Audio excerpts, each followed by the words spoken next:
Dans cette vidéo, je vais vous parler du circuit intégré MCP23008. Le MCP23008 est un circuit, un expandeur de port. Et son rôle principal est de permettre à un microcontrôleur d'augmenter le nombre de ses broches.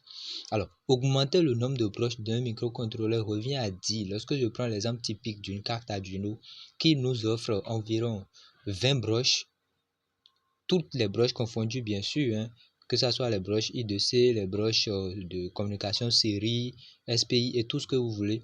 Toutes ces broches confondues, nous avons environ une vingtaine de broches. Mais avec un MCP, vous pouvez passer de 20 broches à, disons, 28 broches. Vous pouvez passer au-delà même de 28 broches, vous pouvez avoir une cinquantaine. Vous n'avez pas forcément besoin d'acheter une carte Arduino Mega par exemple pour pouvoir gérer toutes ces broches-là. Lorsque vous voulez commander par exemple toute une panoplie de composants à la fois, vous avez peut-être plein d'entrées et plein de sorties que vous voulez gérer en fait, centraliser en un seul endroit, c'est-à-dire dans un seul programme. Eh bien, c'est faisable, c'est bien possible avec les expandeurs de port. Alors ici, nous allons voir un parmi tant d'autres parce qu'il y en a plusieurs. Celui-ci nous offre en fait 8 broches de sortie. D'accord, il nous offre 8 broches de sortie supplémentaires en partant de 2 broches de communication qui sont les broches I2C, SDA et SCL. Alors, pour commencer, nous allons faire notre travail dans Proteus. Donc, je suis là dans mon environnement Proteus. J'irai sélectionner en fait les composants dont j'aurai besoin.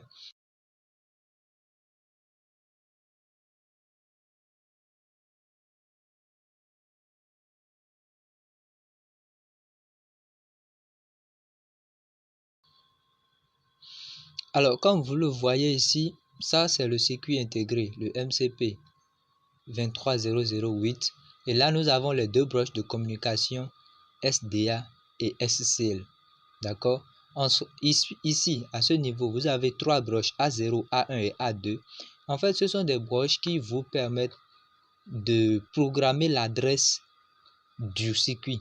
Lorsque la carte Arduino va vouloir communiquer avec notre circuit intégré, il doit pouvoir lui dire c'est à toi que je m'adresse. Si vous avez, je suppose, d'autres MCP ici, comme vous pouvez le voir là, d'accord, le câblage est le même. Vous aurez le SCL qui serait connecté au SCL, le SDA au SDA et les 2 fils là iront au niveau du microcontrôleur ici.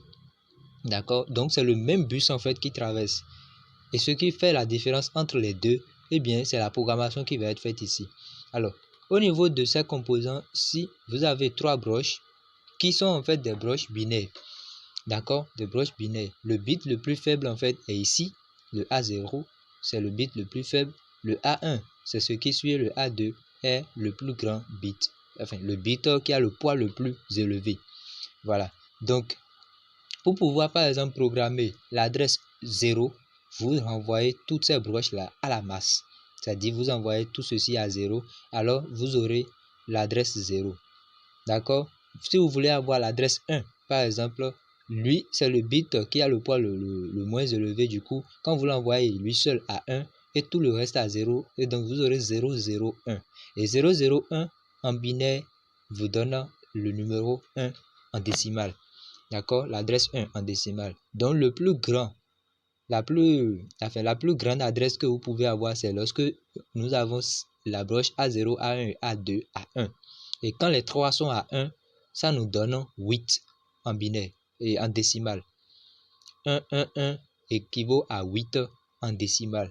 Du coup, sur ces composants, lorsque vous allez vouloir câbler par exemple plusieurs de ces composants-là, vous n'avez la possibilité que de câbler 8 sur le même bus. D'accord? Vous avez la possibilité de câbler 8 sur le même bus. Voilà, ça c'était des informations que j'aimerais partager avec vous avant qu'on ne commence le test. Maintenant, le reste, c'est que d'un point de vue matériel, vous ne pouvez pas surcharger le même microcontrôleur avec plusieurs composants, enfin plusieurs périphériques sur le même bus. Ça risque en fait de créer des bugs, créer des erreurs, des conflits et tout. Vous voyez, donc il faut un peu de la retenue en fait lorsque vous voulez faire ce genre de travail. Alors, je déplace un peu mon microcontrôleur là Donc, je vais d'abord commencer par câbler le SDA et SCL sur mon microcontrôleur. Donc, le SCL se situe sur la broche A5 de ma carte Arduino. Le SDA est sur la broche A4. Voilà. Une fois que c'est câblé, je vais renvoyer tous ces fils-là à la masse en prenant l'adresse par défaut.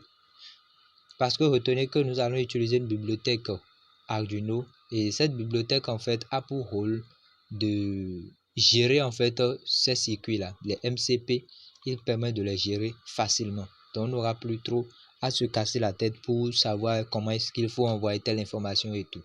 Voilà, donc je vais renvoyer tout ça à la masse. Mais ici, voilà, je le renvoie à 0. Mon reset ici,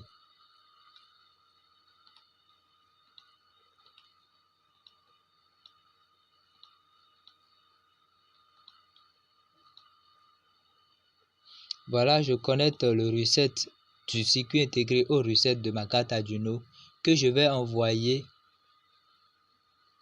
en pull-up avec la résistance parce que ce sont des broches qui sont actives du moins au niveau bas. Donc par défaut, on doit avoir un niveau haut.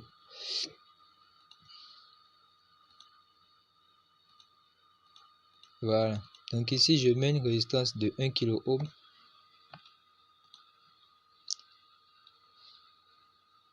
Et je connecte le 5 volts à l'alimentation. Je ramène la masse à GND ici. Voilà. La broche int ici, je ne sais pas trop à quoi ça sert. Je vais mener mes recherches et voir à quoi ça sert réellement. Mais pour l'instant, j'en sais rien. Mais de toutes les façons, ça n'embête pas notre système. Alors, au niveau de la sortie ici, je vais câbler ma LED. Donc, je vais chercher ma résistance ici. Je vais essayer juste d'allumer la LED qu'il y a sur l'une des broches et voir ce que ça donne. Donc, je prends ma LED là que je câble. Et je connecte la seconde broche EGND.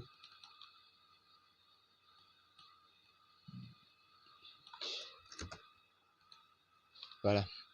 Une résistance de 220 ohms pour la protection de notre diode ici. Bon, je peux laisser les autres broches comme ça. Je vais juste faire mon test pour une seule broche. Alors, rendez-vous dans le logiciel Arduino.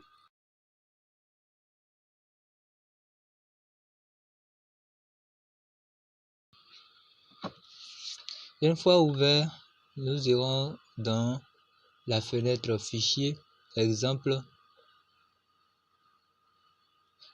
Je tiens à vous notifier que c'est une librairie que je suis en train d'utiliser en fait. Et donc, si vous n'avez pas la même chose chez vous, veillez à télécharger la librairie correspondante.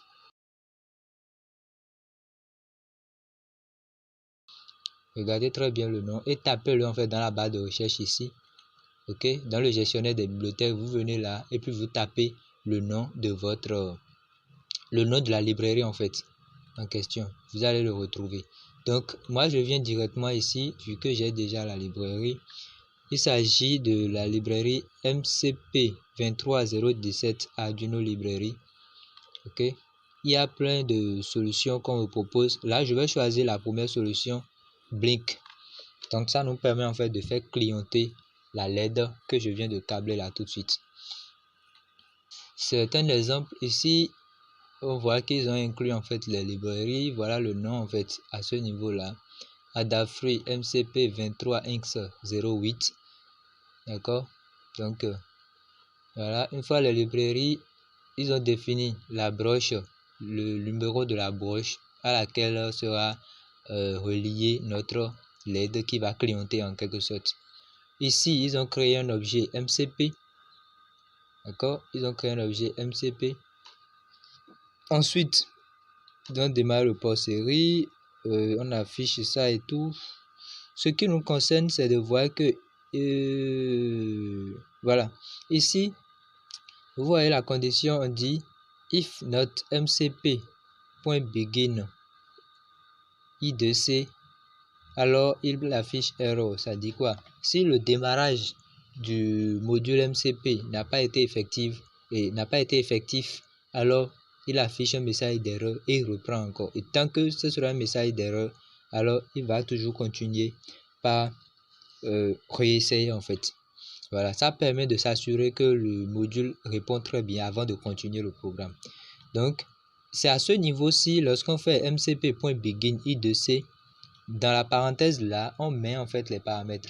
Alors, les paramètres en question, comme vous pouvez le voir ici, on met l'adresse en fait du MCP, ok, plus le nombre de fils, c'est-à-dire le type de bus qui est utilisé. L'adresse ici, d'accord, doit être spécifiée. Et en haut ici, vous voyez que le numéro de l'adresse par défaut est 32. Ce qui veut dire que quoi? Notre 32 ici équivaut à notre 0 là-bas. Je ne sais pas si vous comprenez. Notre 32 ici équivaut à notre 0. C'est la librairie qui a imposé en fait ce point de départ là. Avec d'autres librairies, vous aurez le point de départ qui est l'adresse 20. Et donc, lorsque vous câblez le numéro 1 par exemple, vous écrivez 21.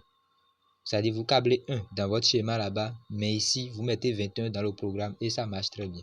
Donc, comme j'ai envoyé toutes les broches à GND, donc je suis sûr que je suis à 0, n'est-ce pas? Donc, avec 0, je maintiens l'adresse 32, donc je ne mets rien du tout. Par défaut, lui-même, il choisit 32 là-bas et je continue. Ici, on définit, on fait pin mode comme d'habitude, mais à chaque fois, vous allez remarquer qu'on appelle MCP point, c'est-à-dire qu'on veut faire le pin mode sur l'objet MCP qu'on vient de créer en haut ici auparavant. Donc on dit ce MCP là, d'accord, on dit pin mode LED pin output. LED pin est sur la broche 0 de notre MCP, donc on le déclare comme une sortie. Et ensuite, on démarre avec le void loop. Et au niveau de void loop, vous voyez ici, on a le mcp.digitalWrite. En fait, à chaque fois, on répète la même chose que si on voulait travailler avec l'Arduino lui-même. Mais en fait, on ajoute juste le primitif mcp. D'accord, c'est-à-dire, bon, c'est pas directement et forcément MCP que vous aurez. Hein. Si jamais, à ce niveau-ci, en créant l'objet, je changeais le nom que j'appelais, par exemple, expander, c'est qu'à chaque fois, tous les endroits où vous voyez MCP point, ce serait expander point. Vous comprenez donc? Voilà un peu. Donc ici, on demande à MCP d'allumer sa broche, d'allumer la LED qui a sur la broche 0. Il attend 500 millisecondes. Il éteint encore la même LED. Il attend 500 millisecondes et il reprend ça en boucle. Donc, vu qu'on est dans Proteus, je compile juste le programme. Voilà, je compile juste le programme. Si vous ne savez pas réellement comment cela se passe, la compilation des programmes sur Arduino dans Proteus, dites-le moi en commentaire et je vais peut-être faire une vidéo dessus pour vous montrer dans les détails comment réaliser cela. Mais si vous suivez très bien cette vidéo, je crois que ça doit y aller. Alors, une fois que j'ai le message compilation terminé ici, je ramène mon curseur en bas là et puis je défile vers la droite en cherchant l'adresse ci. D'accord, vous cherchez l'adresse qui finit par .x, HEX. Donc je viens là et puis je copie toute l'adresse de X jusqu'à C2.user et tout ce que vous voyez là. Donc c'est l'adresse en fait du programme compilé. Donc je copie, je fais CTRL-C et je reviens au niveau de ma fenêtre. Je fais un double-clic sur la carte Arduino et je viens dans Programme File. Dans Programme File, je fais CTRL-V. Donc je colle en quelque sorte l'adresse du programme que je fais OK. Une fois cela effectué, assurez-vous d'avoir fait CTRL-X pour pouvoir bien enregistrer. Vous êtes sûr que c'est bien enregistré là. Je lance la simulation. Bon, il y a eu un léger souci, c'est normal parce que voilà. Ici, je n'avais pas défini la tension d'alimentation. Je l'envoie à 5 volts VCC et puis je relance. Une fois lancé, vous voyez très bien avec moi que la LED s'est allumée. D'accord? vous voyez que la LED s'est allumée.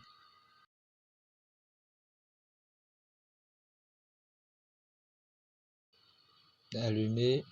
Voilà, donc on peut dire que notre programme fonctionne très bien.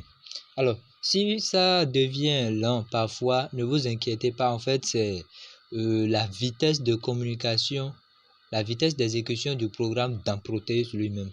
Vous voyez, en fait c'est une simulation, n'est-ce pas? Donc ça dépend en fait de la capacité de l'ordinateur aussi pour pouvoir gérer cela. Donc c'est pas un souci en soi. Au moins on voit que la LED s'allume et elle s'éteint. La fréquence peut différer.